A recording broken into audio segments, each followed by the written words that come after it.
Phil, I'm great. Thanks for having me on. It is my pleasure. Now, I didn't know this until we booked you. So this thing was actually funded by Tom Steyer and Michael Bloomberg. Why is the Trump administration releasing such garbage? Well, the report cites a study that was funded by Bloomberg and Steyer. So the report, first thing that you need to understand, and your listeners do, the White House is required by law to put this report out every year. So whether or not the president wanted to put it out, he is forced by law, and so they put the report out. I think the headline, "Climate Scientists Who Believe in Climate Change Put Out Climate Change Report," isn't a very sexy study, isn't a very sexy title, so they made up a lot of nonsense about it. But he's required by law, and in the study, they cite evidence on that study, which talks about the 10% destruction of our economy and the end of the world. That study was funded by Bloomberg and Steyer and by a bunch of Democrat operatives. So as you heard me earlier, I said that's bovine scatology, which it is. I mean, this is just it is nothing more than rubbish. And we're sort of regurgitating this as a government. We look around at all of the historic lows that we've had in and I know that weather is not climate. I understand that. We did a movie about this, but I mean, I just don't see any evidence of what they're saying is true. And we got polar bears that are flourishing so much now that the Inuits want to start shooting them when they get close to town because they feel threatened by them. None of this stuff that they have predicted has ever come true. Yet we have people still holding on, clinging to this notion that we're destroying the earth through some sort of global warming. Exactly. And as you were saying in an earlier segment about the nooses that were found in Mississippi and how you were saying, this is probably something that the left does to drum up controversy. They do the same thing with the climate change issue. They write these bogus reports, they pay these bogus scientists, and they drum up controversy. And the answer is always more government, more regulation, more of this nonsense. So it's the same type of, it's kind of Saul Alinsky tactics that they use in other areas, but there isn't the science that they want there to be in the climate change debate, so they just keep inventing it. Yeah, they cherry pick. Well, but I mean, isn't this the chicken's going to come home to roost at some point, aren't they, Daniel? I mean, people eventually are going to get the notion. I mean, if some of these scientists, and I don't know whether they're right either, but they're saying that we're entering another little ice age. We could see, record cold temperatures for the next 30 years, they're saying, when we go into the wintertime. Doesn't that sort of blow them out of the water, or did they just pivot and say this is climate change now? Exactly. And, even scientists who do believe in climate change, well, the most famous one is a guy named Roger Pilkey, who's at the University of Colorado. And even he has blasted the report, saying when you put this outlandish, hyperbolic language it gets rid of all serious discussion. So whether or not there is climate change, when you start saying things like the economy is going to falter by 10% and there's going to be mass starvation, well, now no one takes you seriously, because how long have they been crying Chicken Little, right? I'm in my mid-40s. I've been hearing about the end of the world for 35 years, the end of the oceans, the end of the Amazon. None of it has come true. So after a while, their hyperbole will catch up with them, and it's beginning to. Yeah, I would hope so, because it looks like to me that this is where they tend to screw up. I mean, it'd be one thing if they were just, I guess they can't get people all hysterical unless they make these outlandish claims.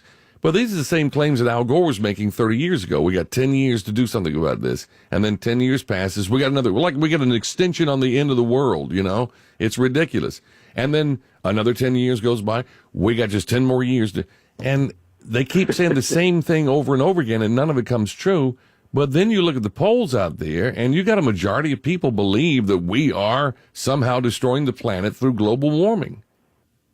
Yeah, and at the same time, though, it's never an issue that moves the voters. Even this last cycle and a couple of weeks ago, the 2016 cycle, when people go to the polls and they say what mattered to them when they vote, climate does not even rank in the top 20 of the issues. So whether or not they believe it, they also tend to not vote against the quality of the lifestyle and the prosperity we have in America. And that's where they're going to run into a perpetual opposition. When the answer to the climate change issue is, You have to give up everything that makes it great to be American, your cars, your autonomy, your electricity, your heat, your AC.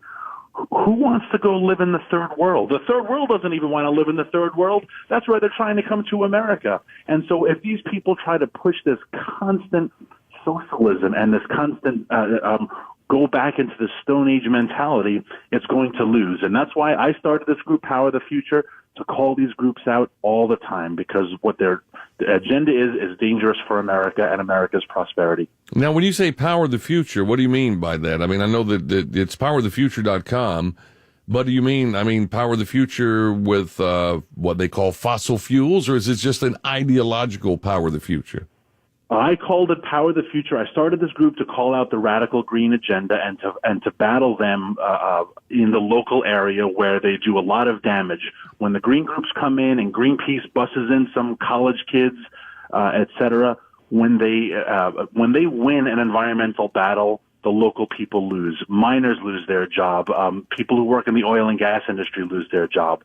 So I started it for that purpose and to fight for them. But I called it Power of the Future because I believe in a great American tomorrow. We are getting better when it comes to fuel efficiency. We're using less oil now than we were 20 years ago, and there are more people in the nation because of just innovation, technology, entrepreneurism. So I don't want to see America become a stone-aged economy and industry. There could be a great new fuel source that will be discovered one day that's not a fossil fuel, but I guarantee you the men and women who are going to discover it right now are working in laboratories and factories that run on conventional fossil fuels. And if we eliminate that, we eliminate our better tomorrow. So that's why I call it Power of the Future. We need all of our energy, but especially our fossil fuels. Yeah, we did a movie called An Inconsistent Truth several years ago. It was a rebuttal to Al Gore's movie, and we had one of the guys that was in there from the hearings when they were trying to do this whole cap and trade deal through. It's when Pelosi and them were in, and unfortunately they're going to be doing more of that when they come back in. But one of the guys from California, he says, look, I'm not against all of this. The problem is that we don't have enough of this green energy to replace what we've got. We can't just transition to it overnight, and we shouldn't be transitioning to it by government edict. If this happens in the free market, that's great, but it doesn't. So I'm looking at this deal where GM, their shares have fallen, right? And the president's threatening to cut its subsidies as retaliation. Now, I don't know that he can do this unilaterally. He probably has to have Congress. But the problem is we're subsidizing green energy, and it's not the market is not embracing it. It's like these stupid CFL light bulbs, compact fluorescent light bulbs, that we were forced to give up our incandescent lights for them, and now people are actually moving to the LED lights because those were junk. So why can't they just let the market decide all this stuff? Exactly. I am not opposed to renewables at all, but I am opposed to them when they are subsidized by the taxpayers, and they cannot compete in the free market, and therefore we're hurting our long-term energy solutions. We're hurting our long-term prosperity. And my biggest battle is twofold, or my biggest point in the green movement is twofold. One, if you can sell me a green energy factory that runs on green energy, I will, I'll take my hat off to it. That's a good point. None of them do. Thank you, sir. I've never seen a solar panel factory or a windmill factory that runs on solar and wind. So that's number one. And number two, if any of these green advocates, Al Gore, Tom Steyer, Michael Bloomberg, and the new favorite, Alexandria Ocasio-Cortez, if any of them would vow to live in their private life what they want government to mandate on the rest of us, I will tip my hat. But none of them do. They fly in private jets. They go all around the world. Michael Bloomberg, as the new climate change ambassador for the UN, says, I go around the world to tell people about the danger of climate change and to reduce their carbon footprint. Is he taking a llama? Right? No. I'm pretty sure he's on a private jet. So if he will live in his private life what he wants the government to mandate I do in my private life, then I'll have some respect. But until then, they're all just a bunch of frauds. You know what's interesting, too, Daniel, we're talking with Daniel Turner, president of Power of the Future, is that we are now leading the world, and all the people that are in the Paris Agreement, we're actually lowering our CO2 emissions. I happen to think that CO2 is not a problem. CO2 is actually beneficial to the planet, but these folks get all upset about it. So we're actually cutting CO2 emissions while the rest of the folks in the Paris Agreement that we got out of are not cutting, they're going up. We are leading the world on this, yet they talk about how we're the problem. I think what they see in us is this is a massive redistribution of wealth scheme. If they can get money and resources from the producing nations like the United States and give them to the countries that don't produce anything, then they'll be happy with all this. But the problem is they're the dirtiest countries on the planet. We're talking about real pollution, water pollution, air pollution. It's these, and they're normally communist dictatorships or they're run by corruptocracies or whatever. These third world nations, as clean it up as Donald Trump talked about, these folks are the dirtiest ones on the planet, and they're the ones they want us to give all our money to because we're the ones that are wicked and we're destroying the planet with global warming. Exactly. The garbage that's in the Pacific that we're always talking about cleaning up, all the plastic in the Pacific, 95% of it comes from Southeast Asia. I just mentioned that yesterday, and people don't believe it. Oh, no, that's bound to be coming from the U.S. 95%. It doesn't come from us. Yes. And what do the green people here in America do? They try to ban drinking straws. That's right. So wait from a second. I can't use a straw because some guy in Malaysia is throwing his garbage in the ocean. Why do I have to change my lifestyle?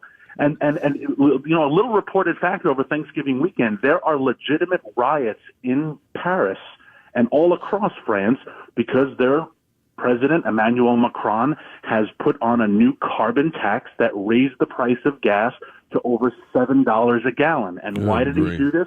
To fight climate change. What are the regular French people, besides the fact they're being inundated by immigrants, what are the poor middle, and I don't mean poor economically, I mean like the poor, pitiful folks, yes.